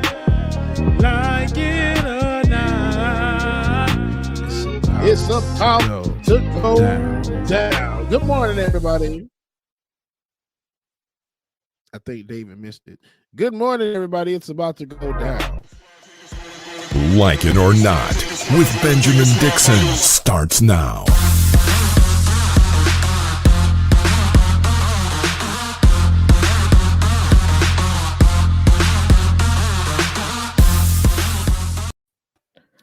Good morning, good morning, good morning. Good morning, and welcome to Like It or Not, where we're free to tell the truth. Oh, you're on mute in Zoom. No, we're not in Zoom. We're not in Zoom. But there she go. There she go. We are here. Like it or not, Queen Azor is in the house. DJ exclusive. We just switching the screens real quick to let her hit that microphone situation. How you doing, man? I'm good, brother. How you doing? Man, it's a heavy day. That's why I'm glad to get to Like It or Not, to be honest with you, man. There's just too much going on in the world. Sometimes we just got to breathe in here. So thank you for carrying the load. Sister Rebecca Azor, Queen Azor is in the house. How goes the day? Good. Can you hear me? There we go. Oh, there it is. There we go. All right. There we go. Coming all in like a radio personality. We hear you. Do we still have That's Dr. just my Mac in the natural house? voice. You know, God bless me with, you know, the voice. The voice, girl. I hear that. Hey, Dr. Mac. Good. Hey, Queen, you're looking beautiful this morning. Right. Thank you. She's giving me performance hair, like she's about to go sing on somebody's stage somewhere. Turning. I mean, you know, right. I just gotta say, from now on, I just gotta say, Queen, you're looking queen. Thank you. You know what? Yeah. Right. Okay. Yeah. DJ exclusive looked like he's somewhere in the astral plane with the universe above you, with the clouds and the lightning and the thunder. Yeah, I love that he did that. I like that. I want to do that in my when I get a second room, child. But that in there because it's I like how you put because I know you posted how you did it up on was it TikTok last year sometime. Right. I really like it. It just looks very I know that it goes with your music too. Is it attached to when you play music? Like doing the patron parties and everything, man. The whole thing is just flashing and everything. So it's a, that's it's right. a whole vibe here. The half camera doesn't do it justice. If I could adjust and show y'all the whole ceiling because it covers up the entire ceiling. Oh man, I think the DJ is looking like a black mythological god. I like that, Dr. Matt. DJ Zeus exclusive. I love it. Hey, listen. We got so caught up in all the international stuff, Dr. Mack. Something when we should never do. I don't care what's happening on the international stage. We're supposed to always start with Black history, but we obviously understand what's happening in Ukraine took us off the record. So why don't we start here? Hey Google, what happened today in Black history? On February 24th, 1870, Susan Maria Smith became the first Black woman licensed to practice medicine in the state of New York. Smith was born on March 7, 1847, in Weeksville, New York, now Crown Heights, Brooklyn. She graduated with an MD from New York Medical College for Women. This accomplishment made her the first Black woman in New York State and the third Black woman in the history of America to receive an MD, following Rebecca Lee in 1864 and Rebecca Cole in 1867. Adapted from Black Heritage Day 4 calendar by author, lecturer, and civil rights activist Dr. Karl Mack. You put a name off them credentials, girl. Here for it. That's what's up. Nothing I need to say about that, sister. I'm just amazed at how much I don't know about my own history, to be honest with you. Because CRT in the white version, you know what I'm saying? Come on, because what they taught us in schools was never ever supposed to be something where we understood that Black people created a lot of what we use in our everyday life. Things that save our lives every day. I would have never known about this woman too. There are a lot of people that I don't know about, except for the basic four, right? That they teach us about. And to me, what we learned in school, my God, today, tomorrow, and the next. Listen, I need y'all to understand what we learned in school is a version of critical race theory to me, because it's white folks putting upon us their history, and it ain't even true to be real with you. Ain't even true, right? But their history, they putting that upon us and in our heads. So I absolutely love that. I just learned about this woman, and what's her name? Because I want to write it down so I make sure I go in. That's a good one. Susan Maria McKinney Stewart. Oh, here's my calendar. Now, yesterday I tried to grab my calendar and I knocked my whole camera off. Susan Stewart, and so the thing that you walk away, the nutshell that you walk away is she's the first black woman to be a licensed physician in the state of New York. That's number one. Number two, there were two other women before her that received an MD, and that was Rebecca Cole and Rebecca Lee. So she was the third Black woman overall in the history of this country to receive an MD. Absolutely phenomenal system. And you can find out more. Who used her practice to give back to our community and provide that level of health care to our community that obviously was waning because of discrimination and racism and the likes. So you can find out about all the knowledge that we don't know. Because I mean, real talk, what I love about this, though, what I love about not knowing something is if I learn it, now I know it. So when I'm done with this calendar, I'm gonna know my Black history. Well, being and Queen and DJ, the thing that I'll tell you is this: when I started going through it and just learning about all these things, these people were just coming out of nowhere. And when you begin to understand what was happening in America at that time, it just made their accomplishments even more so. So being the one thing I would tell you is that even though I wrote the calendar, I still, and that's the reason I made it perpetual so that I could use it year in and year out, because even though I'll go through it again the next year, it's as though I missed something and I learned something yeah. a little deeper. So I hope that you'll use Absolutely. it year in and year out. So Absolutely. Yes. Absolutely. And shout out to you, DJ Dr. and Mac, for Rebecca that too, because I man, sent you all copies of BHD as well. So yes, Shout out mine to is you, sitting Dr. on Mac. my coffee table in my living room. Mine So is right yeah, next shout out to to you, my Dr. Mac. bed. Yeah, mine is on the but I little would tell you table this, next to the bed. and Queen, I would tell you this: when I did BHD 1, it was like your first love, and I didn't think that I could ever learn something about my Blackness and feel that way ever again. Because when I did this calendar, I didn't have the feeling I had for the first one. But I'm gonna tell you this, Queen. I'm finishing up the all women's calendar. And if we as Black men ever want to fall to our knees in honor of the courage, strength, sacrifice, and all that embodies you all, this Black women's calendar humbled me at a level. It took me to a place of love for my people that I ain't been to in since I first ventured into Black history. And I can't wait to give it to you and let you see a lot of the pages. As a matter of fact, if you would like, in the upcoming month, because March is Women's History Month, I'd like to send you the entire month of March. And then when you feel that you want to throw one of your sisters up on the page, as you feel, you'll be able to do that for the month of March. Queen. That's awesome.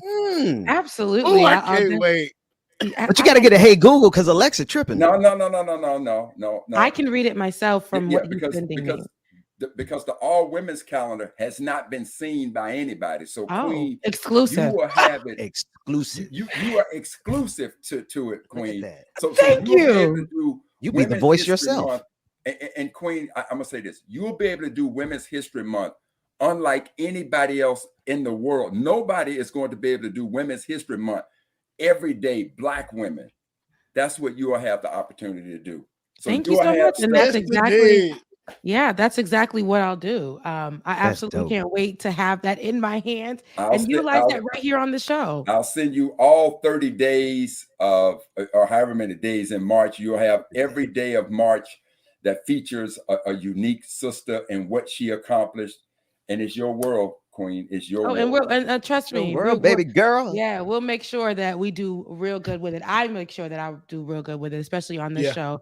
And we'll make sure that everybody knows exactly the work that you put in to shine a light on these women. Because like you said, there are a lot of women that I wasn't privy to before, even reading your calendar and even just doing research in the last few years. And I'm just like, wow, Black women really, they've done a lot and get no recognition for a lot of the things that I use every single day in my life. And so I'm excited about that. Let's rock that out. Let's make it happen. Right. Facts. It's gonna be real cute next month. What you got in that glass, Rebecca? What you got in that water, glass? but I'm holding it like it's tequila or something. Like it's a whole cocktail. You know how Black girl, you know that it's water. Black folks, every time they got ice in the cup, no matter what, it's like you just gotta shake it to make it better. You just gotta shake it. You just gotta shake it. I'm like, why? It's the caffeine got my hand shaking. It's all the damn caffeine I have. Listen, but when you got ice in the cup, but why do you shake it to make it better? Do you what does that do? Like I always you gotta stir up the sauce at the bottom. That's getting the high fructose corn syrup at the bottom. Invoking the spirit of the ancestors to come through and just bless the cup that you got. It's Hakuna Matata. Should have bought us. Like, we haven't done that one in a minute. Medulla oblongata. No, it's not. Wait, how far away is your Hotep hat, Rebecca? Oh, I gave that back to the Will of Good. I did a cleansing in my bedroom because man, I love to thrift. I like to thrift. So on top of buying stuff like clothes from stores and online, I thrift a lot. And that's where I got my Hotep hat. But I said somebody really could be good with this hat. But I have 3 more in the closet. You guys have to see. People have to see that clip when Rebecca pulled out on the show. She brought out one of the queens of the Isles of Nefertiti, a Hotep hat, and then she just started going. It took us out. I think both of us fell out, man. That day. I didn't see it coming. We're just not ready. Because y'all know, I don't know why I literally just had that available in that moment, but it was there. God wanted you to pull it. He did. He had it. He was just ready. And yeah, but y'all know I'm real silly too. So I wanted to talk about this real quick. I know this is not part of the lineup. Yeah. Just sorry. Yes, I just sir. needed to read what David put in there to make sure that it wasn't something that whatever. But yesterday, it's like about the 11 points of Rick Scotty. But he put something about being woke, right? And I know as a black person, black person, I know as, being a black person, we amongst our table and our family of black people will have the conversation and we'll say, you a little too woke. Like you, and I know that I've said many a time, sometimes so woke that you're asleep. Like sometimes y'all really just be wanting to say, I'm so black, not understanding what this particular black story is about and how to apply it to your lifestyle. You just want to say, I'm so black. I'm black. And it's crazy to me. But when white folks get in the conversation and start using the word woke and say, this is what Rick Scott said in his 11-point policy that he wants to actually make concrete. On top of naming continuing to build the wall and naming it after Donald Trump. But he said, we need to separate ourselves from this woke idea and align that with CRT. And people want to say that isn't racist. Whenever a white person uses woke in that context, to me, it's pretty racist. It's very, I just kind of I don't like that they have attached anything Black Lives Matter, anything that has to do with us wanting to put out our Black history as being woke. It's why does it have to be associated with us being woke? Why can't we just want our Black history? Why can't we have that conversation? And then in the same breath says, we need to do away with race. In the same breath says we need to do away with race, but doesn't want us to talk about our Black history, associates it with being too woke, or not even too woke, just woke. And I've heard, the other day I stood in Target and I was just standing there. And remember, I told you there's a little section right in my predominantly white area of the Black History Month the clothing. woke section. Yeah, a little black section, and the white folks just pass it by. This time I said, let me go, because I went in there to go look for some new tights and some workout clothes, and it's expensive over there at the Target, baby. It's expensive, honey. Right. But so I went and did a U-turn. I said, let me go look back at the Black History Month clothes, and I just stood there. And I see this white little girl laughing. She laughing. And then I see her mama with the bob. Okay. I see her mama with the bob who was laughing. The Karen Bob. Yeah, who's laughing, but saying, why don't we have a month? Bitch. Listen, why do they have to have a month? And she's saying that. And the thing about Tarjay, I want her to know my presence is pulling up. Thing about Tarjay, the cart's smooth. You know what I'm saying? It don't do that. So I just start, my best friend's on the phone. So I whispered to her. I said, girl, let me tell you. So I put her on speaker. I know after I tell her what's going to happen, she's going to go off. She's on speaker. I said, there's this woman in front of me. And while I pull up, finally, I let her know my presence is there. Because I'm like, girl, on the phone. She turns around and the girl goes, Mom, somebody's behind us. She goes, so what? I don't care. She walks around to the other side and says, so what? I don't care. Then why isn't there a day for us? I told my best friend while I was standing there, girl, she's asking why there isn't a day for us. Best friend goes, bitch, y'all not all the time. Don't be asking about no days. She was going off on the phone. And I made sure I walked to the other side. I held my phone out. I said, you are on speaker, Dina, but I was looking at the lady in the face. She's still going off. She's going off. She's like, no, we're going to have this moment. You can't take away this moment from us. We can't have nothing with you guys complaining. But every other day is about you. Everything that's created is about y'all. This whole thing is about y'all. You can't take that. She was going off. And after she went off, I looked that white lady in her face and I just walked away. Because I'm like, you know what? It sucks that they look at everything that we do. They associate it with being too woke. Us having clothes inside of a store bothers them. Me just being black bothers them. Me getting my nails done, but still being able to talk about international issues on platforms where they never thought they would see me on. Me wearing my hair a different kind of way every 3 days is problematic. It's too woke, right? They won't listen to what we have to say. They won't let us shine in our blackness. They won't let us, tap into the actual history, even the things that they utilize when they're sitting on the toilet and they're using the toilet roll, the paper roll thing. That's the black person that created that. Peanut butter that they love to put on their bagels in the morning, right? That the black person we're talking about, they do not want us to know these things. These are things that we should have learned in elementary, in school, period. But they don't want us to know this. Queen, I don't want us I would put it this way, Queen. And I didn't think about it until you alluded to it. But a white person using woke is the equivalent of saying all lives matter. Hello. I had white supremacy is so nefarious. I had somebody in our space, I'm just gonna say in our space, who didn't like the fact that we used to remember we were doing the morning trap for however long we did it, and we should call it your get up is wake up, stay woke morning show. And they're like, oh, we don't want to say woke. What is this? Woke? Nah, excuse me. It almost came out. Nah, brother.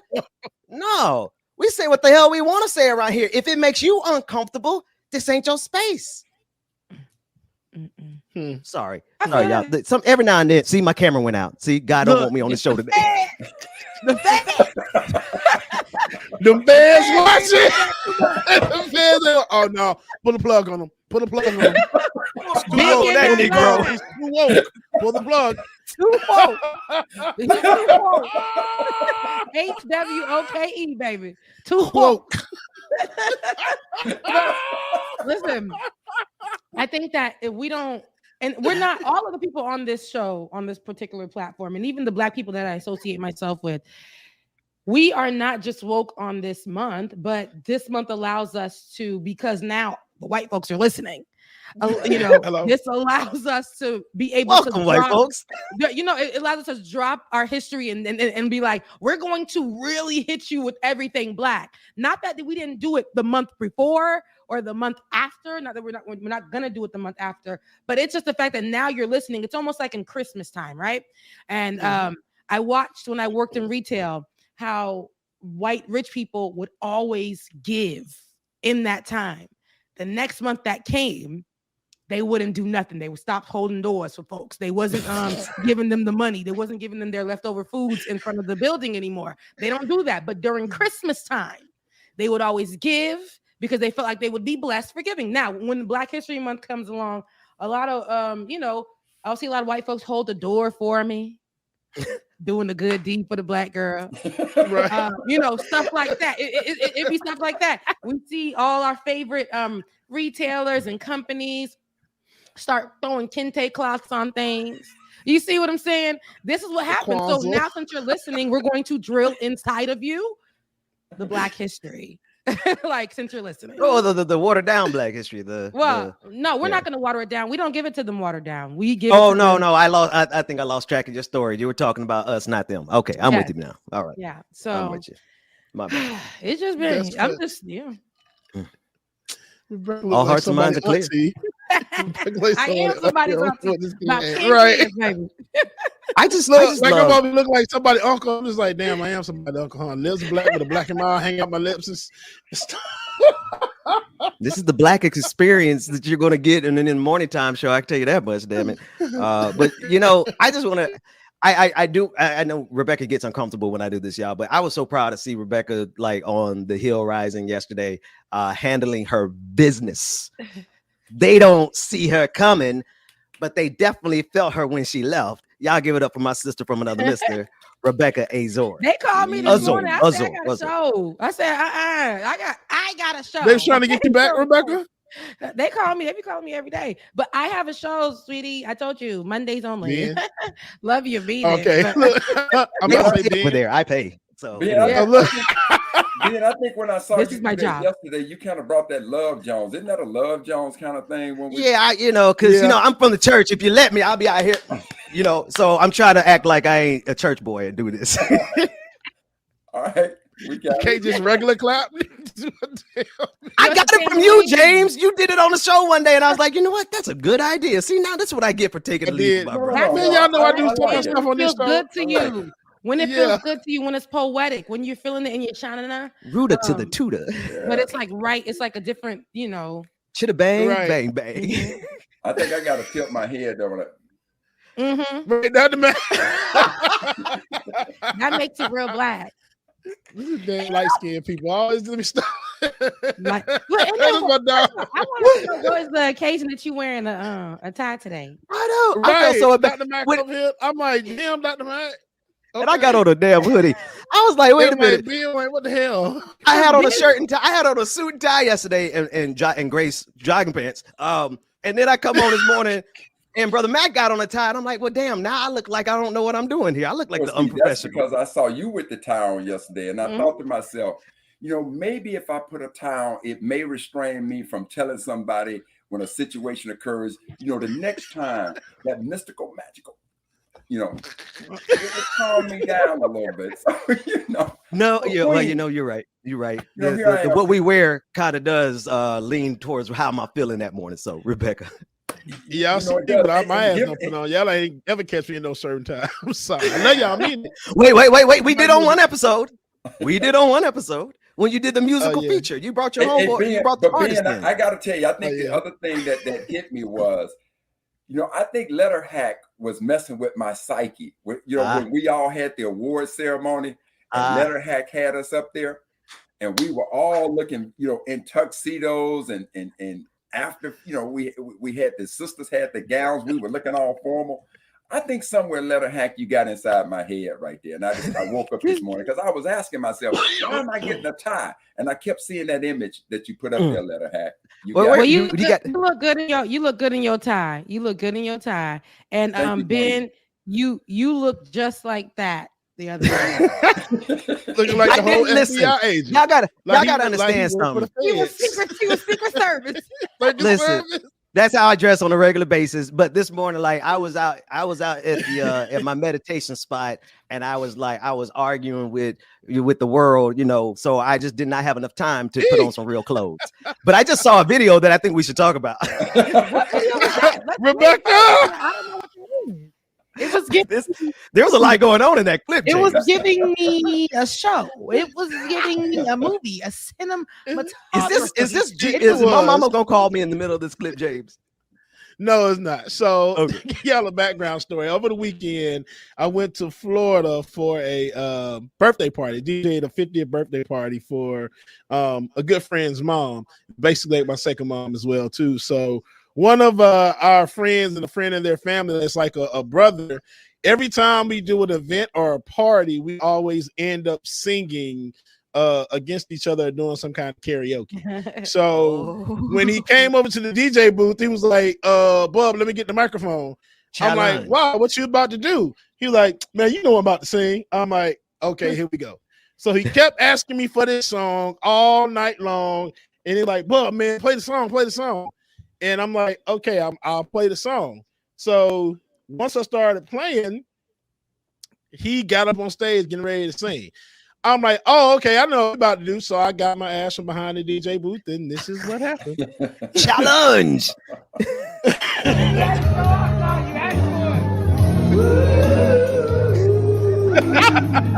Not his shoes being tight.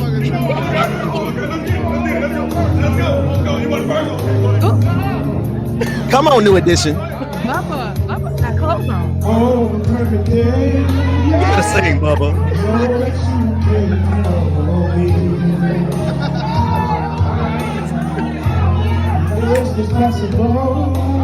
Oh, he's singing for real. Yes, he is. Not the good knee. Not the good knee.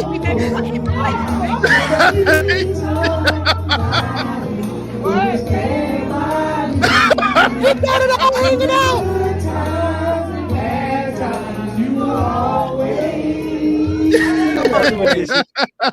Oh man, where's the rest of it? I was waiting for the bridge. Yeah, man, it was a short clip. I was just like, okay.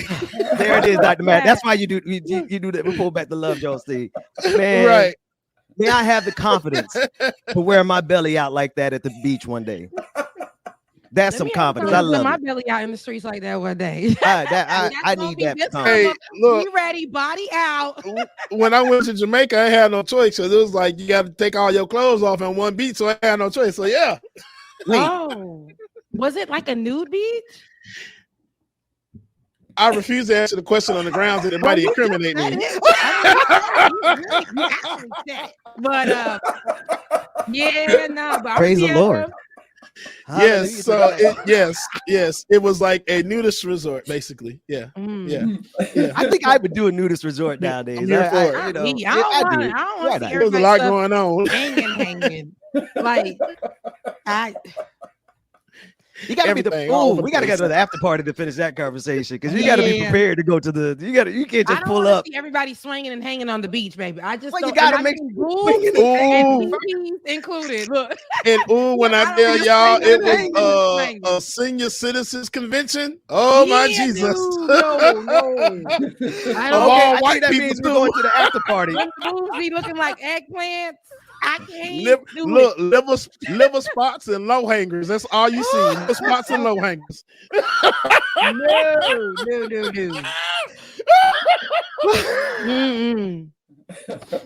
Oh man, liver spots and low hangers. The spider veins. Look, and the spine. But man, the varicose veins. A certain group of people. But that this is ageist, isn't it? It's because I was gonna say, you know what? Girls like me, I'm a slim, tall girl. I got stretch marks. I got we all got our little blemishes and things like that. But I'm still fine though, and I'm gonna be on the beach, real out there. It's gonna be backs and wax in the summertime. Backs and wax. Can't wait for it. David said that's enough. Yeah, they ain't care. It was looking like they was living in the wild. But I digress. After party coming up next. After party, I'm gonna fix my camera. On Friday morning for those of you who are coming to the after party. For everybody else, see you at the party. Right. I'm cute. Come on, one shot, Rebecca.